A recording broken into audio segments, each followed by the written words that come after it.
Dans les titres de l'actualité, le CNHU Hubert Maga sera bientôt fusionné avec l'hôpital d'instruction des armées et les mesures de protection contre les inondations seront renforcées. Voilà donc quelques points du Conseil des ministres de ce mercredi. À suivre les précisions. Encore quelques semaines et ça repartira pour 9 mois d'apprentissage. En ce moment, les apprenants traversent les derniers moments des vacances. Comment ont-ils passé ces vacances et sont-ils prêts pour reprendre le chemin de l'école? Réponse dans ce journal. En interactualité, Albert Ouedraogo, le Premier ministre du Burkina Faso, a rencontré mardi les survivants de l'attaque d'un convoi de ravitaillement dirigé par des militaires, notamment des civils, des chauffeurs et des commerçants. 7 personnes ont été blessées dans l'attaque ce lundi. C'est l'heure des informations sur Speedline Télévision. Bienvenue. Les membres du gouvernement ont renoué avec le traditionnel Conseil des ministres. Entre autres décisions prises ce mercredi, la prochaine fusion du CNHU Hubert Maga avec l'hôpital d'instruction des armées et les mesures de protection contre les inondations qui seront renforcées. On fait le point avec le porte-parole du gouvernement, Wilfried Léandre Ombédi. Le Conseil des ministres s'est réuni ce mercredi 7 septembre 2022 sous la présidence de M. Patrice Talon, président de la République. Au terme de la séance, les décisions ci-après ont été prises. Au chapitre des mesures normatives, transformation du Centre national hospitalier et universitaire Hubert Koutoukou Maga par absorption de l'hôpital d'instruction des armées de Cotonou. Cette décision s'explique par la volonté du gouvernement de fusionner ces deux structures afin d'en optimiser les prestations au profit des usagers.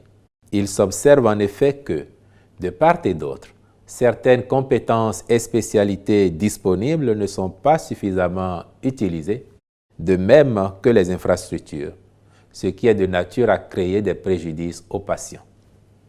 La mise en commun des moyens va donc favoriser la mutualisation des ressources disponibles dans les deux structures, le renforcement des pôles de spécialité, une plus grande efficacité dans la prise en charge des urgences, une meilleure organisation s'agissant de l'approvisionnement en intrants et de l'acquisition des équipements, de même que la facilitation de la référence et de la contre-référence ou la continuité des soins.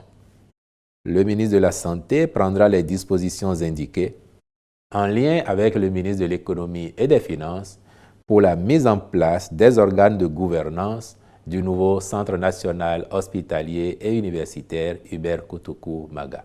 Au titre des autres mesures normatives, ont été adoptés les décrets portant approbation des statuts du Centre des œuvres universitaires et sociales d'Abomey-Calavi et du Centre des œuvres universitaires et sociales de Parakou. Au chapitre des communications, en point 1, mission de contrôle d'opération et d'expertise hôtelière du projet de construction du complexe touristique Marina. L'évaluation de ce projet en cours de réalisation a conclu à la nécessité de compléter son dispositif opérationnel par l'accompagnement d'une société spécialisée dans la conduite d'opérations et l'expertise hôtelière. Celle-ci sera chargée, entre autres, de la coordination des différents segments, la gestion des limites des prestations, la revue de la programmation architecturale, la limitation du nombre des intervenants, le contrôle de l'exécution des travaux avec les maîtres d'œuvre pour l'architecture et la scénographie, ainsi que la mise en place d'un dispositif de suivi des risques. La société retenue à cette fin veillera, sous la responsabilité des ministres concernés, à la bonne exécution des missions à elle confiées. En point 2, renforcement des mesures de protection civile contre les inondations de l'année 2022. Les prévisions de l'Agence Météo Bénin alertent que la quantité de pluies attendues en 2022 est supérieure à la moyenne observée au cours des années écoulées et appellent la prise de mesures d'anticipation et ou de gestion des catastrophes liées aux inondations qui pourraient découler notamment de la montée des eaux des fleuves Niger, Ouémé et Mono. Tenant compte de cet avis Et au regard des sinistres et dégâts matériels déjà enregistrés, le Conseil a décidé de renforcer les capacités d'intervention de la plateforme nationale de réduction des risques de catastrophes et d'adaptation au changement climatique pour une réponse rapide et efficace, le cas échéant. Au chapitre des rencontres et manifestations internationales, le Conseil a autorisé l'organisation à Cotonou du 12 au 16 septembre 2022 de l'atelier international de partage de connaissances entre parties prenantes du programme global Protection et réhabilitation des sols pour l'amélioration de la sécurité alimentaire ProSol et la célébration à Semepoji le 27 octobre 2022 de la 25e édition de la Journée nationale de mobilisation pour la lutte contre les troubles dus à la carence en iode. Le porte-parole du gouvernement a saisi l'occasion pour rappeler le contexte de la reprise des membres du gouvernement, les dossiers brûlants qui les attendent, les défis de l'heure ainsi que l'amélioration des conditions de vie des travailleurs face à la cherté de la vie. Wilfried Léandre Mbouedji. C'est le premier conseil des ministres après la trêve et le chef de l'État a fait fort de rappeler aux membres de son gouvernement la nécessité pour l'ensemble de l'équipe de rester encore plus mobilisé que par le passé dans la mise en œuvre du programme d'action du gouvernement dont les effets se ressentent positivement de plus en plus sur toute l'étendue du territoire national en termes d'amélioration des conditions, mais aussi du cadre de vie de nos populations. Ça, c'est le message général parce que chacun sait que le PAG, c'est la boussole de l'action du gouvernement. Et de façon spécifique, le président de la République s'est attardé sur la prochaine rentrée des classes, donc l'année scolaire et académique qui va se dérouler. Et s'est assuré de ce que tout est en place pour que dans quelques jours, les classes rouvrent et que l'année se déroule comme il faut. Mais de façon toute particulière, il a mis l'accent sur l'engagement du gouvernement concernant la revalorisation des salaires des travailleurs de l'État. À cet effet, le chef de l'État a fait un point avec le comité qui est en charge de finaliser les travaux et les options du gouvernement en vue de leur présentation aux partenaires sociaux avant leur adoption pour application. Et là-dessus, il y a eu également une petite réflexion sur la question spécifique des aspirants au métier d'enseignant. Et pour tous ces aspects, ce que je peux vous dire au jour d'aujourd'hui, parce que dans les prochaines heures, une délégation ministérielle va rencontrer les partenaires sociaux, comme cela se fait souvent avant la rentrée, pour écouter leurs doléances, mais aussi leur apporter des informations de la part du gouvernement. Cette délégation aura donc à passer certains messages aux partenaires sociaux.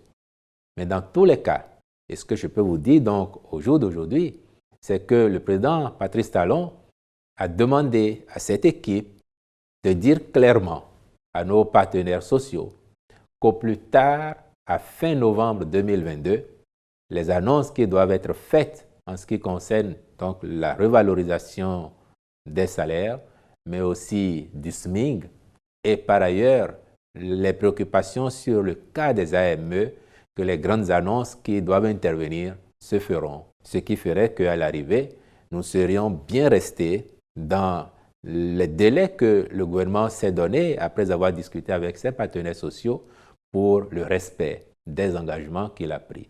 Et c'est l'occasion pour moi, encore une fois, de rappeler, comme j'ai pu le faire parfois, que pour le président de la République, une promesse, c'est un engagement. Et dès lors qu'il l'a faite, il s'emploie avec son équipe à l'honorer. C'est ce qui va intervenir dans les prochaines semaines. Ne soyons pas pressés. Fin novembre, c'est dans quelques semaines. Nous verrons bien les annonces qui interviendront et je peux prendre le pari avec vous qu'elles seront de nature à satisfaire l'ensemble de nos concitoyens et particulièrement des travailleurs. Dans un autre registre à présent, ouverture ce mercredi de la session annuelle 2022 de la plateforme nationale de réduction des risques de catastrophe présidée par le ministre de l'Intérieur et de la Sécurité publique, Alassane Seydou, président de la dite plateforme. Cette session a tourné autour du niveau d'alerte actuel dans les bassins du Niger, de l'Ouémé et du Mono, également des mesures urgentes à prendre face à la montée des eaux. Romaric Dossa. Montée des eaux, faute pluie, inondation avec des conséquences telles que destruction des champs, destruction des ouvrages de franchissement et des infrastructures socio-communautaires. C'est la situation qui prévaut dans plusieurs communes du Bénin, mais ne laisse pas indifférents les membres de la plateforme nationale de réduction des risques de catastrophes au Bénin. Cette session se tient un an après la dernière, qui a eu lieu le 7 septembre 2021. En effet, c'est en application du décret 2011-834 du 30 décembre 2011 portant création, composition, attribution, organisation et fonctionnement de la plateforme nationale de réduction des risques de catastrophes et d'adaptation au changement climatique que mon département ministériel se charge de convoquer cette session annuelle chaque fois qu'il y a menace de catastrophe, comme c'est le cas maintenant. En effet, depuis quelques semaines, du fait des pluies diluviennes qui s'abattent sur nos différentes communes et des évacuations d'eau du barrage de Nambéto qui ont commencé depuis le 4 septembre 2022, nous enregistrons une forte montée des eaux dans nos principaux bassins, avec pour corollaire l'inondation des habitations, des champs, la destruction des ouvrages de franchissement et des infrastructures socio-communautaires, suivis d'impacts négatifs sur les activités économiques et la mobilité des personnes et des biens. Face à cette situation, le dispositif de protection de l'Agence nationale de protection civile a déjà été activé. Au nombre des principales actions menées, on peut citer la vulgarisation des prévisions saisonnières par des radios communautaires et à travers des échanges avec les populations, l'activation des plateformes départementales et communales de réduction des risques de catastrophes et d'adaptation au changement climatique, l'introduction en Conseil des ministres d'une communication relative à la présentation de la situation, communication qui a abouti à la mise à disposition des moyens pour des actions urgentes en vue d'atténuer les souffrances des populations. À l'ouverture de leur session annuelle ce mercredi 7 septembre 2022, le ministre de l'Intérieur et de la Sécurité publique, Alassane Seydou, et président de la plateforme, a fait savoir que les objectifs de la session sont de présenter le point de la situation et de faire le point de la mise en œuvre des recommandations de la dernière session. Le directeur général de l'Agence nationale de protection civile, ANPC, qui assure le secrétariat permanent de la plateforme nationale de réduction des risques de catastrophe, présentera le point de situation sur les inondations de cette année avec des suggestions de réponse que nous apprécierons. Ensuite suivra le point sur la mise en œuvre des recommandations de la session annuelle de l'année 2021. Avant cet exercice, je voudrais reconnaître et saluer les efforts de réduction de risques de catastrophe fournis au jour le jour par les différents acteurs de la plateforme nationale de réduction des risques de catastrophe. La session annuelle de la plateforme nationale de réduction des risques de catastrophe au Bénin a connu la participation des représentants des ministères sectoriels, du coordonnateur du système des Nations Unies ainsi que les organisations non gouvernementales à caractère humanitaire. Les conseillers de la Cour constitutionnelle du Bénin ont échangé ce mercredi 7 septembre 2022 avec les membres de la Commission électorale nationale autonome Sénat sur les préparatifs des élections législatives de janvier 2023. Il ressort de cette rencontre que toutes les dispositions sont prises pour un bon déroulement du scrutin. Reportage. Il n'est plus un secret pour personne. La Cour constitutionnelle et la Commission électorale nationale autonome se présentent comme deux institutions importantes dans le dispositif électoral au Bénin. C'est fort de cela qu'une délégation de la Sénat, conduite par son président Saka Lafia, s'est rendue ce mercredi 7 septembre 2022 au siège de la Cour constitutionnelle pour une séance d'échange avec le président Razaki Amouda Issoufou et les autres sages de la haute juridiction. Ils ont présenté à l'ensemble des conseillers de la Cour constitutionnelle le niveau d'avancement des tâches. Les tâches qui ont déjà été exécutées, celles qui sont en cours et les dispositions qui sont prises pour que les élections soient réalisées dans de bonnes conditions et que les résultats soient proclamés à la satisfaction de tout le public. Il a été question pour les responsables des deux organes de faire le point sur l'état d'avancement des préparatifs des élections de 2023. À l'issue de la rencontre, la secrétaire générale de la Cour constitutionnelle, Gilles Badé, a fait le point à la presse nationale. Ils ont ainsi parlé de la nécessité que la liste électorale, la liste des centres de vote et des postes de vote soit transmise également à la Cour constitutionnelle pour lui permettre de faire son travail de suivi. Les travaux qui doivent être faits par la Sénat au niveau des candidatures, que ce soit l'examen des dossiers de candidature, les motifs d'invalidation éventuelle de certaines candidatures, que tout cela soit transmis à la Cour constitutionnelle pour lui permettre de faire son travail en cas de contentieux, en cas de contestation liée à la manière dont la Sénat aurait géré les candidatures. La Cour a insisté pour que les agents électoraux soient sélectionnés avec beaucoup de sérieux, soient formés afin que les procès-verbaux de déroulement du scrutin, les procès-verbaux de dépouillement soient remplis avec professionnalisme, parce que ce sont des outils que la Cour utilise pour apprécier la régularité des élections. Gilles Badé affirme également que toutes les dispositions sont prises pour que les élections du 8 janvier 2023 soient libres, transparentes et apaisées. Je l'annonçais dans les titres, lundi 19 septembre 2022, c'est la date de la prochaine rentrée scolaire et ça repartira pour 9 mois d'apprentissage. En ce moment, les apprenants traversent déjà les derniers moments des vacances. Comment ont-ils passé ces vacances et sont-ils prêts pour reprendre le chemin de l'école? Quelques-uns rencontrés à Cotonou répondent dans ce reportage de Kenneth Egaoui et Yannick Panou. Encore une dizaine de jours et ces enfants seront en classe face à des enseignants. Les vacances tirent vers la fin et chacun est conscient qu'il faudra se reprendre au sérieux. Cet élève qui passe en classe de 5e gardera en souvenir de meilleurs moments de vacances. Je me suis amusé, j'ai bien gâté, j'ai fait des sorties avec mes parents. Je suis allé à la plage, j'ai visité la nouvelle Amazon qu'ils ont fait. Je suis allé à la présidence et on est sorti pour prendre des glaces, des pizzas, des sorties comme ça, quoi. Le petit Arafat vit avec ses parents à Djougou. Il a fraîchement obtenu son certificat d'études primaires et est venu passer les vacances à Cotonou. Un séjour qu'il ne regrette pas en tout cas. J'ai passé mes vacances à la maison et j'ai sorti un peu, aller à la plage, à la présidence et j'ai raconté les Bioguera, les nouvelles, les Amazones et on est sorti, aller prendre les glaces et les pizzas. Et on est allé à la plage, on a s'amusé et on est sorti aller se balader. On est venu ici pour faire le sport. Après on est allé les cours de vacances. Maintenant je suis prêt pour la rentrée. Ces vacances n'ont pas servi à la distraction chez tout le monde. André a mis ses moments à profit pour se faire un peu de sous. J'ai fait des jobs, j'ai travaillé à quelque part. C'est l'une de mes cousines. Et je travaille là-bas pour avoir un peu d'argent. La rentrée, je prépare pour bien.